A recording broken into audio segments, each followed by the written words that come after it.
चतुर्वेदी साहब, मैं आपके पास आऊंगा कि सरकारों का काम मंदिर बनाना तो नहीं था। सरकार मंदिर क्यों बना रही है, और सरकार के मंदिर बनाने के नाम पर जो पूरा जनता है वो क्यों मंदिरों की तरफ चली गई, वो किसानों की तरफ क्यों नहीं है? जो किसान 13 महीने वहां पे रहे, दिल्ली के बाहर सड़कों पर रहे, 750 किसान मारे गए, 4 किसानों को मंत्री के बेटे ने मार दिया। तो किसान एकदम, जिसे लगता है किसान को, उनको उनको आतंकवादी कहा, उनको कहा कि तुम गलत तरीके से पल रहे हो, तुमको बाहर से पैसे आ रहे हैं। किसानों पे इतने आरोप लगा दिए गए, और जो धर्म के नाम पे धंधा कर रहे हैं वो शीर्ष पे पहुंच गए। वो कैसे हुआ, ये क्या हुआ, कहाँ परिवर्तन हो गया? देखिए, पहली चीज तो ये कि धर्म के प्रबंधन का काम बहुत पहले से चल रहा है, ये कोई नई चीज नहीं है। और वो स्टेट के जरिए धर्म के प्रबंधन का काम चल रहा है, और उसके लिए मतलब सिर्फ इस सरकार को दोष देने से कोई फायदा नहीं, क्योंकि कायदे से होना ये चाहिए था कि धर्म के प्रबंधन के काम से राज्य को अपने को अलग करना चाहिए था। साउथ में अनेक मंदिर हैं जिनका प्रबंधन जो है वो सरकार करती है, उसकी आमदनी पर सरकार का नियंत्रण है, और वह जो चीज है उसने धीरे धीरे नॉर्थ इंडिया में पैर पसारने शुरू कर दिया। पहली चीज तो ये कि ये धर्म के प्रबंधन में राज्य की हिस्सेदारी नहीं होनी चाहिए। धर्म का प्रबंधन जो है धार्मिक लोग करें, वो संत हो, महंत हो, XYZ जो भी हो। दूसरी चीज जो कि आप जैसे कह रहे थे, धर्म की जरूरत इसलिए पड़ी कि आपको जो रियल इश्यूज हैं, वो रियल इश्यूज क्या है, जैसा कि आपने शुरू में ही ये बात कही कि रियल इशू तो हिंदुस्तान का किसान है, अगर मुझसे पूछा तो, क्योंकि वो 60% से अधिक आबादी है और बड़ी संख्या है उसकी। धर्म की जरूरत तब पड़ती है जब आपको चीजें छिपाने की आवश्यकता महसूस होती है। हमारे यहाँ जो राजनीति करने वाले लोग हैं, जो कि टिकैत जी ने सही कहा कि वो धर्म का इस्तेमाल कर रहे हैं वोट बैंक की राजनीति के लिए। वो इसलिए नहीं इस्तेमाल कर रहे कि उन्हें समाज का कोई मसला हल करना है या किसी समाज के सेक्शन विशेष की जो है समस्याएं दूर करनी है। अगर वो ऐसा करना चाहते हो तो बहुत अच्छा है, लेकिन वो ऐसा करना नहीं चाहते। धर्म को एक तरह से पहले भी, मेडिवल पीरियड में भी, मेडिवल पीरियड के बाद भी, धर्म को हमेशा रियलिटी से विमुख करने के लिए इस्तेमाल किया जाता था, और आज उसका तरीका और ज्यादा प्रभावशाली बन गया है। ये जो संत महंत और तमाम किस्म के जो और दूसरे जो नेटवर्क हैं, ये उसका एक छोटा सा हिस्सा है। सेकेंड चीज जो कि इसमें बहुत ही डेंजरस चीज है, धर्म के साथ में कारपोरेट हाउस नहीं जुड़ा हुआ था। इधर क्या हुआ है कि इधर के वर्षों में, पिछले 20 वर्ष में, 25 वर्ष में कारपोरेट हाउस की दिलचस्पी धर्म में बढ़ती चली जा रही है। और ये दिलचस्पी जो है वो अब जाहिर है कि वो अनेक रूपों में आ रही है, और इसकी शुरुआत धर्म के क्षेत्र में निवेश की शुरुआत सबसे पहले राम मंदिर आंदोलन से शुरू हुई थी, कारपोरेट हाउस की, और बाकायदा उन्होंने फंडिंग शुरू की थी, और ये वो प्रस्थान बिंदु है। आंदोलन पहले भी हुए, बीजेपी जनसंघ ने भी आंदोलन किए पहले, बहुमत के विरोध में आंदोलन किया बड़े पैमाने पर, लेकिन कारपोरेट हाउस की फंडिंग नहीं थी। पहली बार ऐसा हुआ कि धर्म के द्वारा उठाए गए मसले, जो राजनीतिक दलों ने उठाए धार्मिक मसले, उन पर कारपोरेट फंडिंग का आना, ये सबसे डिस्टर्बिंग एलिमेंट है, जो कि शायद हिंदुस्तान में कभी किसी ने कल्पना नहीं की थी। अब इस पर कारपोरेट हाउस के लोगों से तो कभी पत्रकारों ने सवाल नहीं किए कि आप ऐसे आंदोलन को मदद क्यों करते हैं जो धर्म के नाम पर विभाजन का काम करे। अगर ये दबाव होता, ये अवेयरनेस होती, तो शायद चीजें कुछ रुकती। अब जैसे चर्चा कर रहे हैं ना अभी हम, ये चर्चा अगर बाबरी मस्जिद आंदोलन के समय पर शुरू हो गई होती और आज तक चल रही होती, तो कारपोरेट हाउस की हिम्मत नहीं पड़ती कि वो उन तमाम लोगों को फंडिंग दें जो धर्म के आधार पर वोट बैंक बनाने का काम करते रहे। ये कॉन्स्टेंटली इसने एक काम जो सबसे बुरा किया, धर्म का तो कितना विकास को मैं नहीं जानता, सिर्फ एक दो नुकसान किए। पहला तो यह कि इसने धर्म को धर्म नहीं रहने दिया, धर्म को उपभोग में कन्वर्ट कर दिया।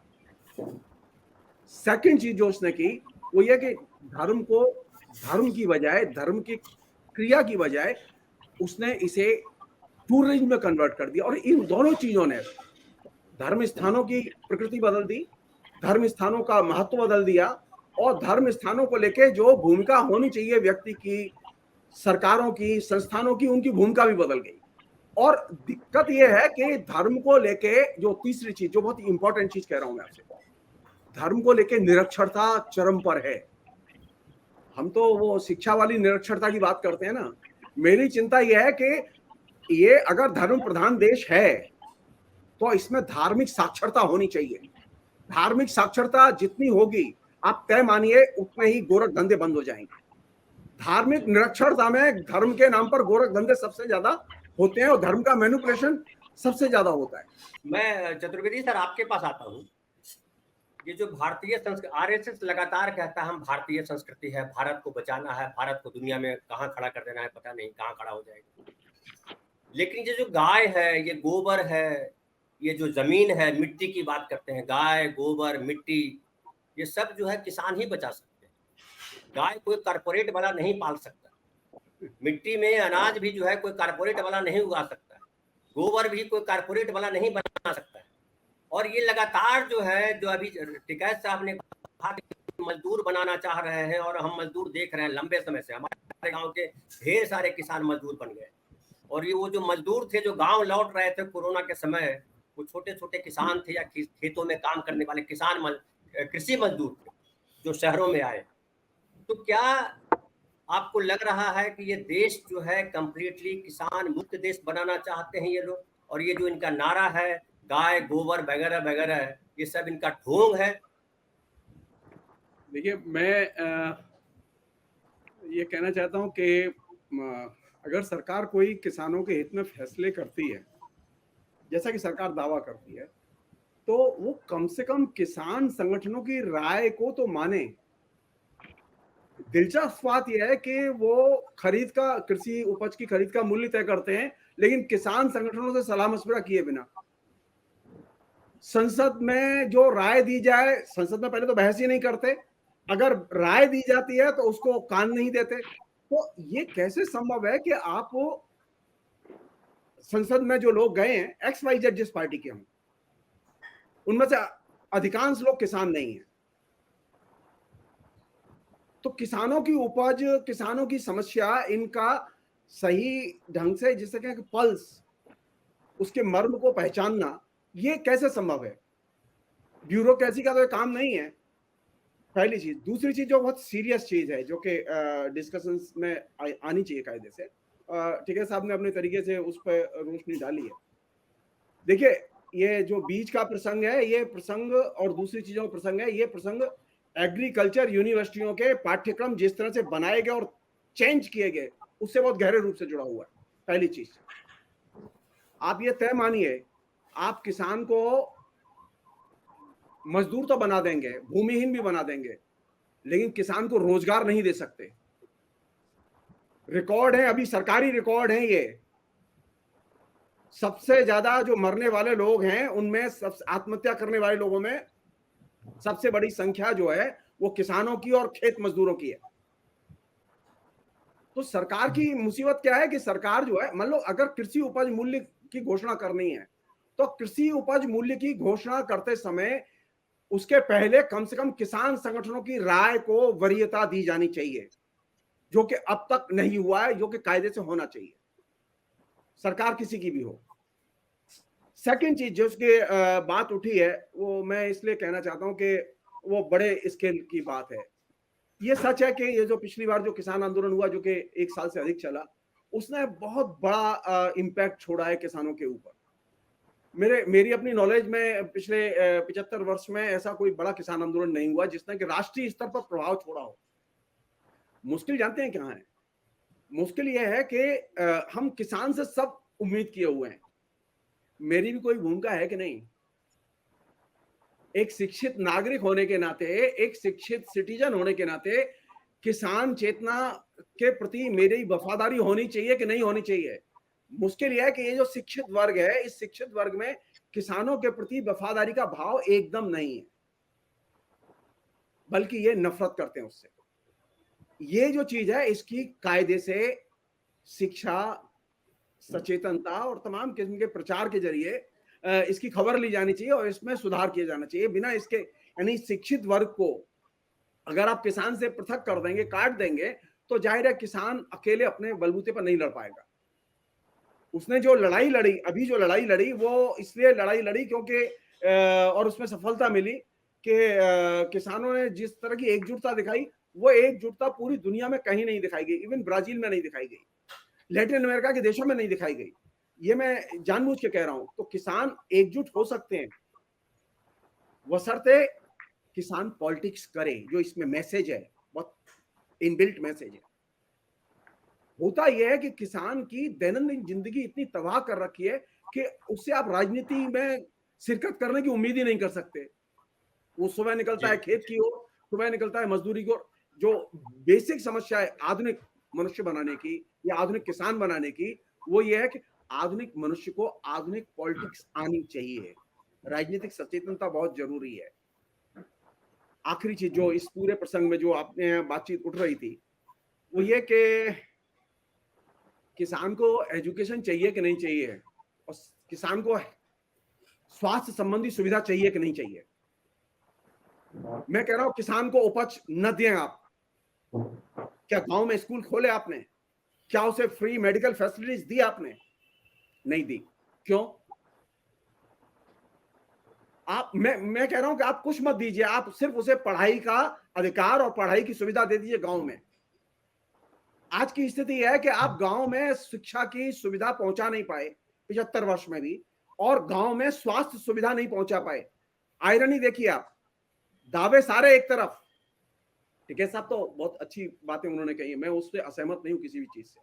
मेरी चिंता यह किसान को ये बेसिक फैसिलिटी, नागरिक सुविधा जिसे हम लोग कहते हैं, किसान के पास में बुनियादी नागरिक सुविधाएं नहीं है, और बुनियादी नागरिक सुविधाएं नहीं होंगी तो किसान को आप मनुष्य नहीं बना सकते। हमने किया यह है कि किसान की सारी नागरिक सुविधाएं छीन ली हैं और कहा तू खेत में रहे। आप देखिए पूरी इंडस्ट्री कोलैप्स कर गई कोरोना के दौरान, पूरा डी इंडस्ट्रियलाइजेशन हो गया, 4 लाख से अधिक कारखाने बंद हो गए, 20 करोड़ से ज्यादा लोग जो है नौकरी से चले गए। कृषि में उत्पादन नहीं घटा, कृषि में जंप हुआ। क्यों? सैक्रिफाइस किसकी थी? किसान की थी। हमारे यहां क्या स्थिति है? हमारे सेलिब्रेट किसे कर रहे हैं? किसान को सेलिब्रेट नहीं किया हमने, किसान का सम्मान नहीं किया हमने। हम शिक्षित लोग हैं, हमने सम्मान नहीं किया। जो चीज समझने की है वो ये कि पूरे डी इंडस्ट्रियलाइजेशन के प्रोसेस में एकमात्र किसान समुदाय था जो कि उत्पादन के क्षेत्र में जिसने जंप लगाई, और ये चीज साधारण उपलब्धि नहीं है। और ये हमारी ये सरकार इसे नोटिस नहीं ले रही है। जैसा कि टिकैत साहब ने बहुत सारी चीजें कही हैं, मैं उसके डिटेल्स में नहीं जाऊंगा। मैं सिर्फ एक बात कहना चाहता हूं, मुझे किसान के लिए शिक्षा, स्वास्थ्य और रोजगार की गारंटी, किसान की स्त्री और किसान का पुरुष दोनों, इन सबके लिए अगर रोजगार नहीं है तो बेरोजगारी भत्ता मिलना चाहिए हर घर में। ये इलेक्शन आ रहा है ना, तो अब सब पार्टियों को समझ में आ रही है ये बात। अब कर्नाटक में भी दे रहे हैं आप मध्य प्रदेश में भी देने को तैयार हैं, आप और भी जगह देने को तैयार है। जी नहीं, मुझे पूरे राष्ट्रीय स्तर पर चाहिए। हर किसान परिवार के लिए जो बेरोजगार हैं, जहां कोई आमदनी नहीं है, उनको प्रत्येक परिवार के लिए मिनिमम बेकारी भत्ता चाहिए, और वो 3,000 से कम नहीं होना चाहिए। सर 6,000 सालाना मोदी जी दे रहे हैं किसानों को। 6,000 सालाना नहीं, हम उसका स्वागत करते हैं, लेकिन 6,000 से काम चलने वाला नहीं है। दिक्कत यहां पर है क्योंकि मोदी जी खुद जानते हैं 6,000 देने के बाद में उन्हें राशन फ्री देना पड़ रहा है। 6,000 देने के बाद में आत्महत्याएं रुक नहीं रही हैं। 6,000 देने के बाद में किसान के बच्चों के लिए स्कूल नहीं है, हेल्थ फैसिलिटीज नहीं है, कोई सुरक्षा की गारंटी नहीं है। ये बेहद जरूरी है कि प्रत्येक किसान के पास में बेकारी भत्ता होना चाहिए। ये मैं मनरेगा की स्कीम एक हद तक मदद कर सकती है। अब वो भी खतरे में पड़ी हुई है। 25% से लेकर 30% तक उसमें कटौती की जा चुकी है। उसका हालत और भी खस्ता है। मैं उसके डिटेल्स में नहीं जाना चाहता। मैं जिस चीज को चाहता हूं जिससे कि किसान संगठन अपना मुद्दा बनाए, हर किसान को बेकारी भत्ता चाहिए, चाहे वो भूमिहीन किसान हो चाहे भूमिवान किसान हो। ये जो कौन सा तरीका है कि उसके पास जमीन है साहब, इसलिए अब उसे अब कुछ नहीं देंगे। क्यों नहीं देंगे आप? उसके पास आमदनी क्या है? इसलिए हर किसान को या तो उसकी फसल का उचित दाम दिया जाए, पहली चीज। दूसरी चीज ये, उसकी जो कृषि के काम में आने वाली वस्तुएं हैं उनके दाम कम किए जाएं। थर्ड चीज, उसकी उपज को सरकार स्वयं खरीदे। ये तीन चीज अगर सरकार करती है जी जी